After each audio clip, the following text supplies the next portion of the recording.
Alberto Núñez Feijóo, leader of the Conservative Popular Party, addressed the Spanish Parliament to ask for its support as future head of government. European leaders attend the state funeral in Rome of former Italian President Giorgio Napolitano, who died on Friday at the age of 98.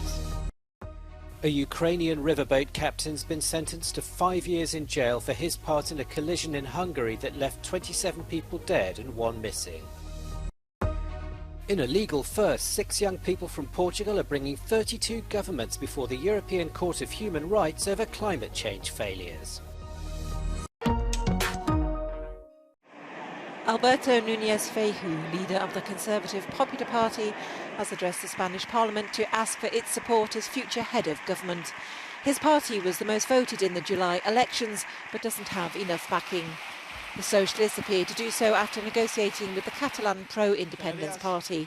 On the table is a possible amnesty, which Feijóo considers an attack on the constitution. Ya les adelanto que en el proyecto que vengo a presentarles no figura la amnistía, no figura la autodeterminación de parte de la nación, ni fórmulas análogas o equivalentes. Feijóo then took a shot at the outgoing head of government, Pedro Sánchez. No paso por renunciar a la igualdad de los españoles y a todo lo que compartimos para ser presidente del gobierno. No paso por ningún aro que me impongan en contra del interés general para ser presidente del gobierno. Y no paso por traicionar la confianza de los españoles que me votaron para ser presidente del gobierno. Unless there is a major surprise, Feijóo's candidacy is doomed to failure.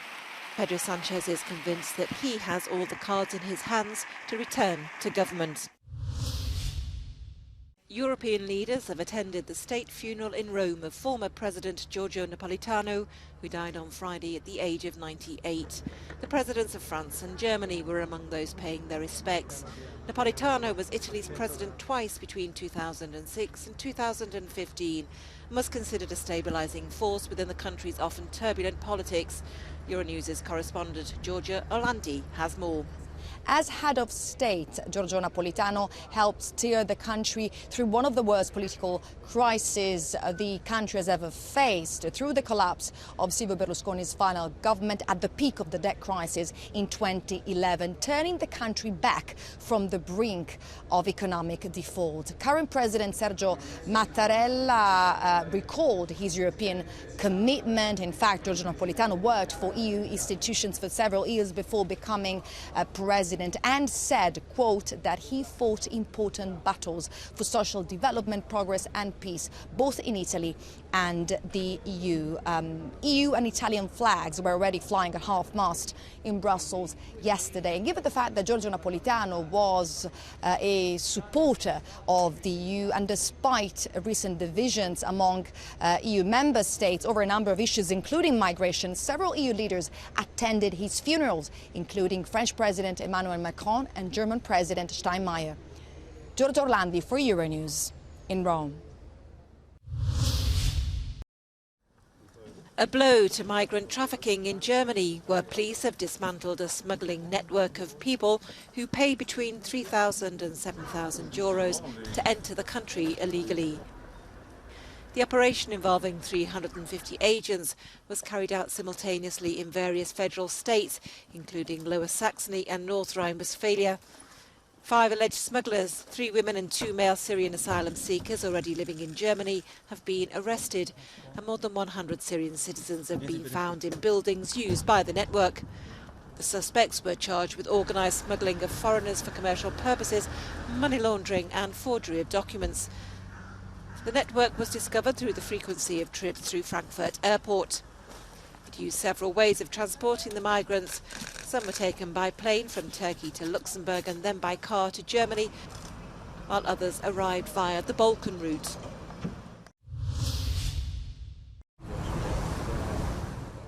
A Ukrainian riverboat captain has been sentenced to 5 years in jail in Hungary for his part in a collision on the Danube that left 27 people dead and 1 missing. The accident happened in May 2019 when his ship, the Viking Sigyn, collided with a tourist boat called the Habliani or Mermaid.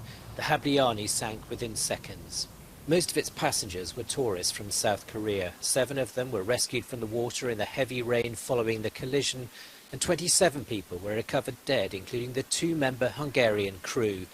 1 South Korean is still unaccounted for. Some of the victims' bodies were found weeks after the crash, more than 100 kilometres downstream. Yuri Kaplinski was convicted of negligence by the court in Budapest, which ruled that his actions caused the collision. The 68-year-old has been in custody since his arrest after the accident. Defending their rights, 6 young people from Portugal. This week, their 6-year battle with 32 European governments comes before the European Court of Human Rights in Strasbourg, the first case of its kind. The 6, now aged 11 to 24, say their human rights have been violated by government failure to tackle climate change, and they say judges will finally hear the case in a year of calamities linked to global warming. Em Portugal, o que nós temos mais é ondas de calor e seca. Seca extrema, que é em casos fatais. Ou seja, este calor está a infligir diretamente o nosso direito à vida e também um outro direito muito importante que temos dentro do caso, o direito à vida privada. The young people aren't demanding money, just that the governments change their policies and behaviour. O que eu sinto mais é a frustração perante a não ação dos governos, dizerem que isto é um problema secundário e não poderão dizer que é um problema primário. Proteger o planeta é tão importante como proteger a nossa economia. Tudo está ligado. The group, who are being assisted by the NGO Global Legal Action Network, may have to wait 18 months for a verdict. If they win, governments will be legally bound to strengthen climate action. And other young people may feel even more motivated to demand a better life on the planet.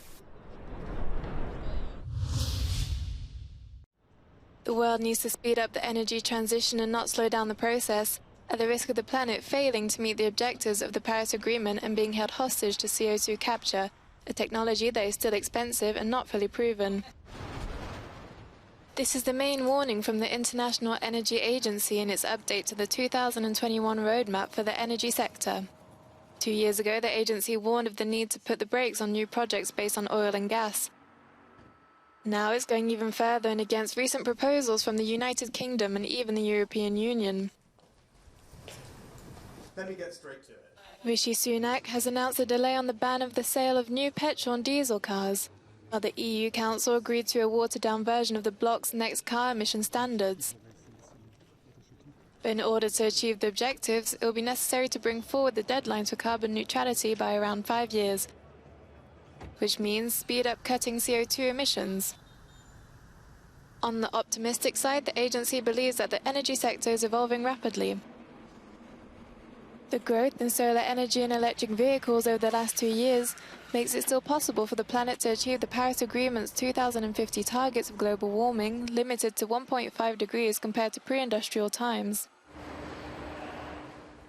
In a negative trend for the planet, new data from the US National Snow and Ice Data Center shows that the Antarctic sea ice has likely broken a new record for the lowest annual maximum amount in September. Time is rapidly running out.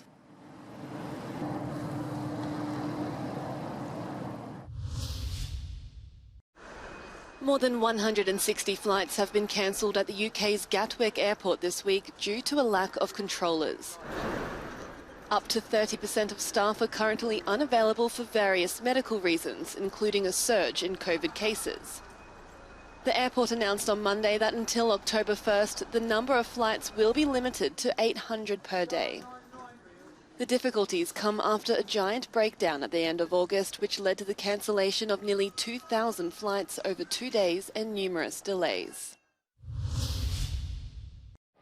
The 67th IAEA General Conference is being held from the 25th to the 29th of September in Vienna. On top of the agenda is a draft resolution on nuclear safety, nuclear security and safeguards in Ukraine. When on day one Rafael Grossi was reappointed for a second 4-year term as Director General of the International Atomic Energy Agency, the situation at Zaporizhzhia nuclear power plant was a major concern. In the past year, 10 rotations of IAEA safety experts have crossed the front lines of war. to access the plant. And we continue our work there, as you can see through our almost daily updates of the situation at the plant, which remains very, very fragile. Grossi says that the presence of IAEA experts at the Zaporizhzhia plant is crucial. They help stabilize the situation and keep the world informed about the plant. They have also provided an ongoing assistance, including facilitating international financial support and information sharing. The Director General also called on Iran to cooperate with the nuclear agency. On this and on matters related to the de facto suspended implementation of the JCPOA, the IAEA and I personally remain actively engaged and ready to work with Iran. Only full cooperation by Iran and tangible results will take us to the credible assurances that Iran's nuclear program is exclusively peaceful. Representatives of the IAEA 77 member states are attending the event, where delegates will discuss topics from the 2024 budget to strengthening nuclear science, technology and energy security. An English literature professor in Belgium will begin teaching the lyrics of Taylor Swift, alongside poets such as Sylvia Plath and William Shakespeare, in a course for master's students. She says she was inspired by Swift's song The Great War, where the artist uses symbolism of the First World War to talk about a difficult relationship. She then thought about comparisons that students could make between the text and other poems. Other universities are also inspired by the American pop star. The University of Texas offered an undergraduate literature course based on her lyrics.